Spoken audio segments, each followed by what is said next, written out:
അപ്പോൾ ഇന്നാണ് എൻ്റെ സ്കൂളത്തെ ഓണപരിപാടി. അപ്പോൾ നമുക്ക് അങ്ങോട്ടേക്ക് പോകാം. സ്കൂളിലത്തെ എന്തൊക്കെ പരിപാടിക്ക് കഴിഞ്ഞ് നമ്മൾ നേരെ ഫുഡ് കഴിക്കാൻ പോയി. സദ്യ ആയിരുന്നു ഉണ്ടായിരുന്നത്.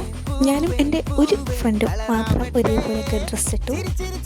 അത് കഴിഞ്ഞ് ഞങ്ങൾ 4 കൂട്ടുകാർ നേരെ എൻ്റെ അമ്മമ്മേൻ്റെ ഇടയ്ക്ക് പോയി. അവിടുന്ന് കുറച്ച് വീഡിയോ ഫോട്ടോ ഒക്കെ എടുക്കാൻ വിചാരിച്ചിട്ടാണ് പോയത്.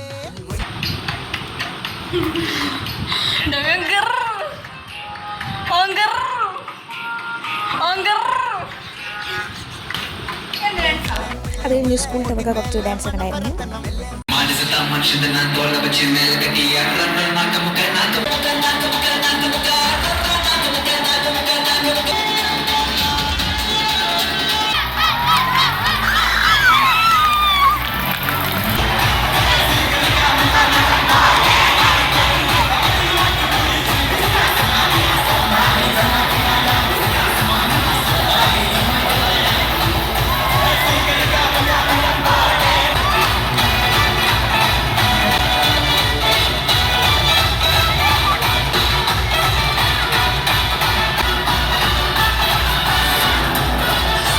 സ്കൂൾ ഓണ പരിപാടിയിൽ അങ്ങനെ വീഡിയോ ഫോട്ടോ എടുക്കാൻ പറ്റിയില്ല. ഉള്ളതൊക്കെ ഇവിടെ ആഡ് ചെയ്ത് കൊടുത്തിട്ടുണ്ട്.